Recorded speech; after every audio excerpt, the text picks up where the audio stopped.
বা মেধাৰ ওপৰত আমি সৰকাৰী চাকৰি প্ৰদানৰ আমি এটা নতুন মানদণ্ড নিৰ্মাণ কৰিছো যে মেজিষ্ট্ৰেটৰ চাকৰি পাবৰ কাৰণে কংগ্ৰেছে এপইন্টমেন্ট কৰা এপিএসসিৰ চেয়াৰম্যান ৰাকেশ পালক যদি 1 কোটি টকা নিদিয়ে আমাৰ লৰা ছোৱালীয়ে মেজিষ্ট্ৰেট চাকৰি পাব নোৱাৰে ডিএসপি চাকৰি পাব নোৱাৰে ইন্সপেক্টৰ অফ স্কুল বা তৃতীয় চতুৰ্থ বৰ্গৰ চাকৰিৰ দামো 10 লাখ 15 লাখ টকালৈকে বৃদ্ধি পাইছিল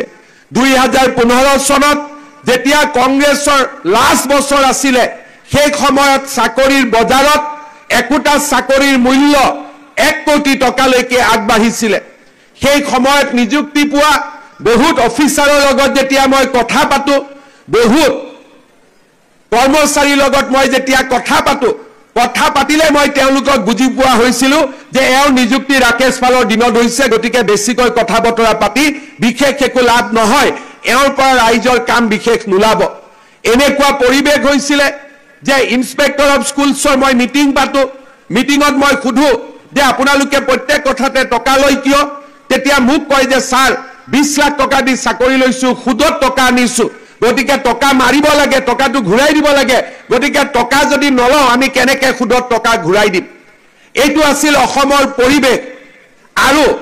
আমাৰ সৰকাৰী কৰ্মচাৰীসকলক আপোনালোকে যেতিয়া কেতিয়াবা অফিচত যায় দুই এজন অফিচাৰৰ ওপৰত কৰ্মচাৰীৰ ওপৰত যেতিয়া আপোনালোকৰ খং উঠে কথাই টকা খুজে আপোনালোকে মাত্ৰ গুগল কৰিব তেওঁ নিযুক্তি কোন চনত হৈছিল বাকি আৰু একো উত্তৰ নালাগে নিযুক্তিৰ বছৰটোৱে গুটেই প্ৰশ্নৰ উত্তৰ আমাৰ সন্মুখলৈ আহি পৰিব বেলেগ আৰু একোৱে কৰিব নালাগে সৰকাৰী চাকৰি আমি আশাই নকৰিছিল কাৰণ আমি জানিছিল যে সৰকাৰী চাকৰি পাবৰ কাৰণে আমি কাৰোবাক 10 লাখ 5 লাখ টকা ঘোষ দিব লাগিব আৰু ঘোষ নিদিলেও কোনবা মন্ত্ৰী বিধায়কৰ লগত আমাৰ সম্পৰ্ক থাকিব লাগিব আৰু নহলে এপিএসসি বা ইন্টাৰভিউ লোৱা মানুহসকল আমাৰ পৰিয়ালৰ লগত জানা শুনা হ'ব লাগিব তেতিয়াহে আমি সৰকাৰী চাকৰি পাব পাৰো সুকা লৰা ছোৱালীৰ কাৰণে এটাই ৰাস্তা খোলা আছিল মেজিষ্ট্ৰেট হ'ব নোৱাৰে ডিএসপি হ'ব নোৱাৰে সৰকাৰী চাকৰি পাব নোৱাৰে এসিস্ট্যান্ট ম্যানেজাৰ এসিস্ট্যান্ট ডিৰেক্টৰ হ'ব নোৱাৰে তৃতীয় আৰু চতুৰ্থ শ্ৰেণীও চাকৰি পাব নোৱাৰে তেওঁলোকে কি কৰিছিল নিজৰ গাঁৱলৈ ঘূৰি গৈছিল গাঁৱত এখন এলপি স্কুল খুলিছিল নহলে এমই স্কুল খুলিছিল আৰু নহলে কাখৰ কলেজখনত তেওঁলোকে নিজক বিনা বেতনত তেওঁলোকে প্ৰফেসৰ বা শিক্ষকতাৰ জীৱন আৰম্ভ কৰিছিল তাৰ পিছত এই চাকৰিটো ৰেগুলাৰৰ কাৰণে 20 বছৰ 30 বছৰ আন্দোলন কৰিছিল অসমৰ মেধাবী লৰা ছোৱালীৰ জীৱন এই ধৰণে আগবাঢ়িছিল যেতিয়া অসমত কংগ্ৰেছৰ চৰকাৰ আছিল লাহে লাহে চাকৰি পোৱাটো আৰু টান হৈ গৈ থাকিলে এটা সময় আহিলে যে মেজিষ্ট্ৰেটৰ চাকৰি পাবৰ কাৰণে কংগ্ৰেছে এপইন্টমেন্ট কৰা এপিএসসিৰ চেয়াৰম্যান ৰাকেশ পালক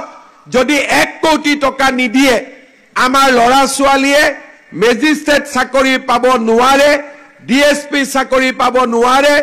ইন্সপেক্টৰ অফ স্কুল বা তৃতীয় চতুৰ্থ বৰ্গৰ চাকৰিৰ দামো 10 লাখ 15 লাখ টকালৈকে বৃদ্ধি পাইছিল 2015 চনত যেতিয়া কংগ্ৰেছৰ লাষ্ট বছৰ আছিল সেই সময়ত চাকৰিৰ বজাৰত একোটা চাকৰিৰ মূল্য 1 কোটি টকালৈকে আগবাঢ়িছিল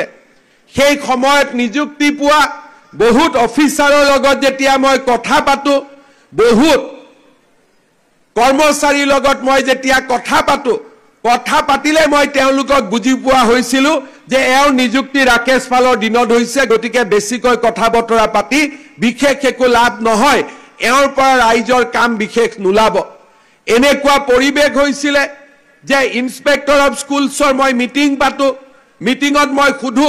যে আপোনালোকে প্ৰত্যেক কথাতে টকা লৈ কিয় তেতিয়া মোক কয় যে স্যাৰ 20 লাখ টকা দি চাকৰি লৈছো খুদত টকা আনিছো গতিকে টকা মাৰিব লাগে টকাটো ঘূৰাই দিব লাগে গতিকে টকা যদি নলও আমি কেনেকে খুদত টকা ঘূৰাই দিম এইটো আছিল অসমৰ পৰিবেশ আৰু আমাৰ চৰকাৰী কৰ্মচাৰীসকলক আপোনালোকে যেতিয়া কেতিয়াবা অফিচত যায়, দুই এজন অফিচাৰৰ ওপৰত কৰ্মচাৰীৰ ওপৰত যেতিয়া আপোনালোকৰ খং উঠে, কথাই কথাই টকা খোজে, আপোনালোকে মাত্ৰ গুগল কৰিব তেওঁৰ নিযুক্তি কোন চনত হৈছিলে। বাকি আৰু একো উত্তৰ নালাগে। নিযুক্তিৰ বছৰটোৱে গোটেই প্ৰশ্নৰ উত্তৰ আমাৰ সন্মুখলৈ আহি পৰিব, বেলেগ আৰু একোৱে কৰিব নালাগে। এনেকুৱা এটা অসমৰ পৰিৱেশ আছিল। যেতিয়া APSCৰ ৰিজাল্ট দিয়ে, তেতিয়া ৰাতিপুৱাৰ পৰা গধূলিলৈকে টিভিত বহি লৈ মানুহে হিচাপ দিয়ে, অমুক মন্ত্ৰীৰ খুলখালিয়েক, অমুক MLAৰ ঘৈণীয়েক, অমুক মন্ত্ৰীৰ ভতিজাক, অমুকজন বিষয়াৰ খুলখালিয়েক, এইবিলাক লিষ্ট ওলাইছিলে। এইটো আছিলে অসমৰ বাস্তৱ। আৰু এই নিৰ্মাণ কোনে কৰিছিলে? যেতিয়া আমাৰ অসমত কংগ্ৰেছ দলৰ চৰকাৰ আছিলে, চাকৰিৰ এখন বজাৰ খুলি অসমৰ নৱপ্ৰজন্মক ধ্বংস আৰু হত্যাৰ ফালে লৈ গৈছিলে। মই বহু সময়ত কওঁ, ড্ৰাগছ খুৱাই মানুহক ধ্বংস কৰিব নালাগে, মদ খুৱাই ধ্বংস কৰিব নালাগে। উচ্চ শিক্ষিত কৰি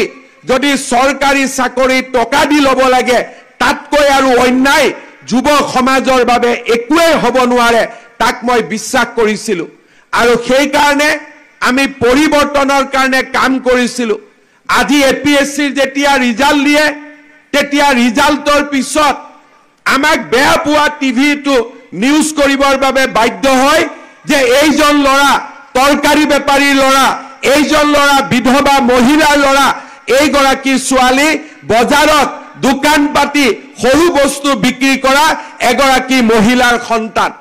যি চাকৰি এদিন মন্ত্ৰী বিধায়কৰ ল'ৰা ছোৱালীয়ে পাইছিলে, অফিচাৰৰ ল'ৰা ছোৱালীয়ে পাইছিলে, আজি সেই চাকৰি যোৱা 3 বছৰত অসমৰ সাধাৰণ মধ্যবিত্ত আৰু দৰিদ্ৰ শ্ৰেণীৰ ল'ৰা ছোৱালীৰ বাবে আমি মুকলি কৰি দিব পাৰিলো। আৰু এই হৈছে পৰিৱৰ্তিত অসম, এইখনেই হৈছে নতুন অসম, এইখনেই হৈছে বিকশিত অসম। শ্ৰদ্ধাৰ ছাত্ৰ ছাত্ৰীসকল, এই কথা আজি মই কিয় উল্লেখ কৰিছো? আন্দোলনে আমাৰ জীৱন ধুনীয়া নকৰে। কাৰোবাৰ পৰা 2 টকা চান্দা তুলি বিহু পাতি অনুষ্ঠান পাতি অসমীয়া জাতিটো কেতিয়াও আগুৱাই যাব নোৱাৰে। অসমীয়া জাতি তেতিয়া আঁতৰি যাব, অসমীয়া জাতি তেতিয়া উন্নতিৰ চৰম শিখৰত গৈ উপস্থিত হ'ব, যেতিয়া আমাৰ ছাত্ৰ ছাত্ৰীসকলে শিক্ষাক জীৱনৰ আটাইতকৈ গুৰুত্বপূৰ্ণ ব্ৰড হিচাপে আমি মানি ল'ম, তেতিয়াই আমাৰ অসমখনৰ পৰিৱৰ্তন হ'ব। বহুতে বিশ্বাস কৰে যে আন্দোলন কৰি অসমৰ উন্নতি কৰিম। পৃথিৱীত এনেকুৱা এটা জাতি নাই যিটো জাতিয়ে আন্দোলন কৰি উন্নতি কৰিব পাৰিছে। কিন্তু পৃথিৱীত বহুত জাতি আছে যিয়ে মাত্ৰ নিজৰ নতুন প্ৰজন্মক, ছাত্ৰ ছাত্ৰীসকলক উচ্চ শিক্ষাৰে বৈজ্ঞানিক বনায়, ডাক্তৰ বনায়, ইঞ্জিনিয়াৰ বনায়, শিক্ষক বনায়, খেলুৱৈ বনায়, সাংস্কৃতিক শিল্পী বনায়, চিত্ৰশিল্পী বনায়, একোখন সমাজক পৰিৱৰ্তন কৰিছে, নিজৰ ৰাজ্যখনক উন্নতিৰ চৰম শিখৰলৈ লৈ গৈছে। আমি যদি ভাৰতৰ বিভিন্ন ৰাজ্যলৈ চাওঁ, এবাৰ মই তামিলনাডুত গৈছিলোঁ, আজিৰ পৰা 5 বছৰ আগতে। তামিলনাডুত মই কেইজনমান মানুহ